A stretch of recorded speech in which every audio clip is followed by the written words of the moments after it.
They came charging out of the forest with no warning, massive, unstoppable, and fearless. These wild boars aren't just a rural nuisance anymore. They're invading farms, highways, and even towns. Across Europe and Asia, their population has exploded, creating chaos wherever they roam.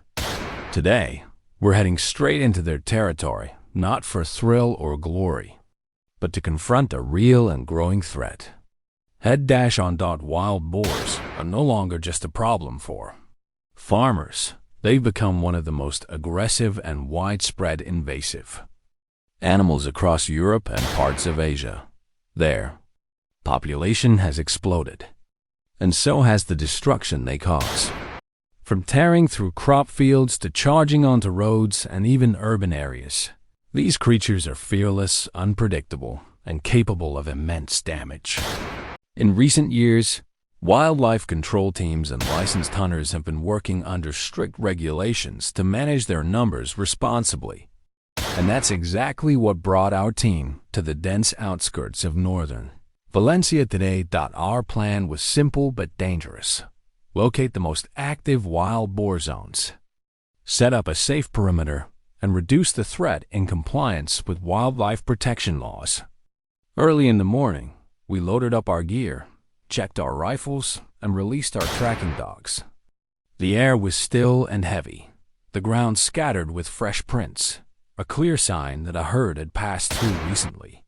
Within minutes, the dogs picked up the scent, and the forest came alive with movement. We advanced cautiously, knowing these animals can charge without warning. A sudden rustle ahead confirmed our suspicion. A full-grown boar broke from the brush, sprinting across the trail. Marco, our lead hunter, steadied his rifle and waited for the right moment. One precise shot echoed through the trees, and the animal dropped instantly.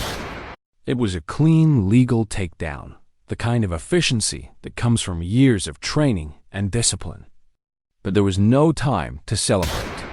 Wild boars often move in groups, and once disturbed, they can become highly aggressive. We repositioned, spreading out across the ridge.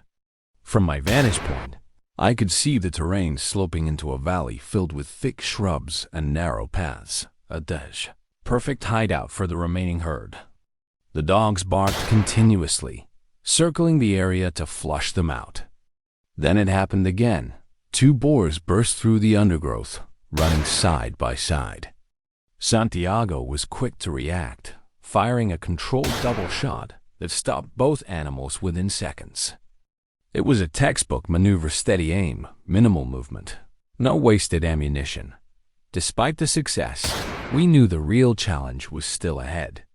Locals had reported a particularly aggressive male boar massive, scarred and known to attack vehicles that entered its territory. It wasn't long before the dogs caught its scent. Their barking grew sharper, echoing off the hillside as we advanced carefully through the dense foliage.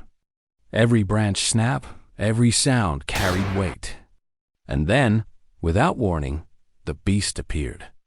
It was enormous, at least 120 kilograms, and it charged straight toward us. Miguel, positioned slightly uphill, reacted instantly. He fired once, but the boar kept coming. Another shot followed, this time from the side, striking its shoulder. The momentum carried it forward for a few more meters before it collapsed. The silence afterward was deafening. Encounters like these serve as a reminder that this isn't just sport. It's real, dangerous work. Each decision must be calculated, every action deliberate. After confirming the area was clear, we regrouped and documented the scene. Wildlife authorities require detailed records for every licensed hunt, ensuring ethical practices and environmental responsibility. None of us take that lightly. Every animal is logged, weighed, and reported. It's a strict but necessary system that helps maintain balance between human activity and nature's resilience. Later that day, we moved to a neighboring hillside where reports of crop destruction had been constant. The terrain was different open fields bordered by olive groves. We set up motion sensors and baited feeders to attract the boars after dusk. As evening settled in, faint movements appeared near the tree line. Through the scope, I could make out at least 3 figures moving cautiously toward the bait.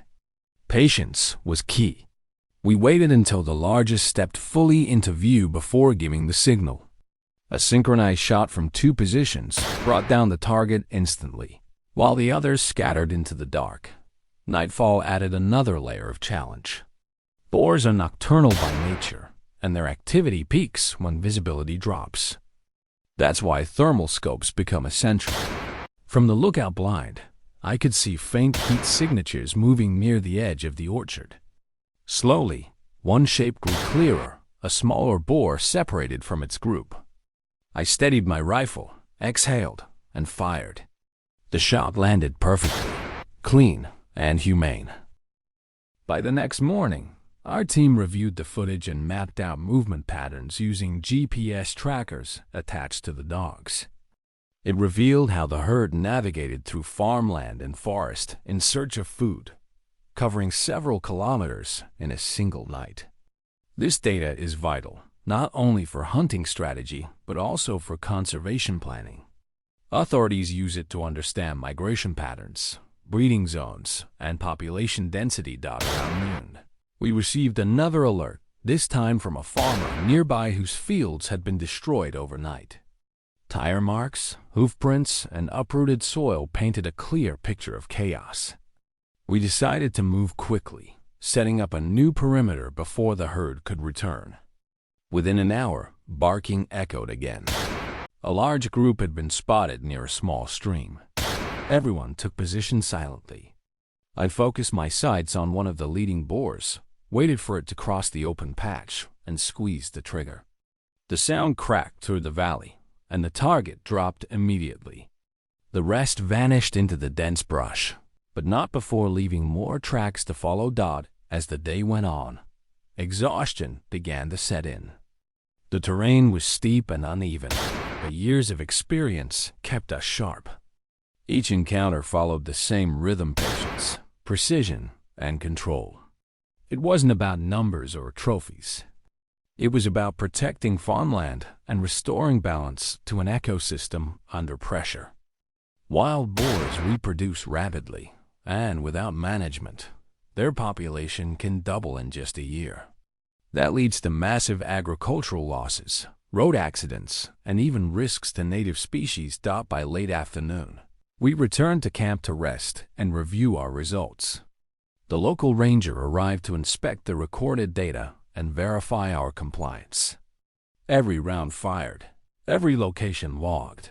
It's all part of the accountability system that separates regulated control from reckless hunting. We shared information with him about new activity zones, ensuring the next team could continue to work safely. But the day wasn't over yet. As the sun dipped below the hills, the dogs alerted again. A final herd had entered the lower valley. Tired but determined, we took our positions one last time. The boars appeared one after another, cautious yet bold. From my position, I aligned the crosshairs, took a calm breath, and fired. The echo rolled across the valley, signaling the end of a long and disciplined day.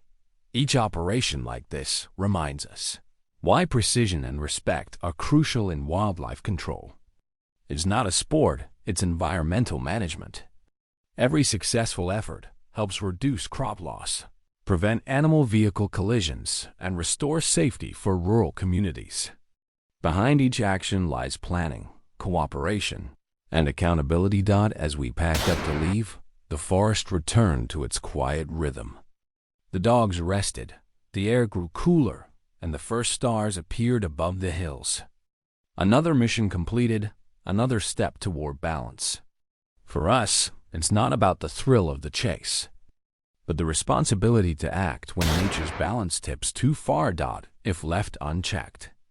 Wild boar populations will continue to spread into new territories, threatening both human livelihoods and native ecosystems. That's why regulated management, guided by science and discipline, remains essential. Each controlled hunt isn't about dominance, it's about coexistence, ensuring that both humans and wildlife can share the same land without chaos. And with that, our long day came to an end. Tomorrow would bring new challenges, new landscapes, and perhaps new herds to track. But one thing never changes: the mission to protect, manage, and respect the wilderness we step into.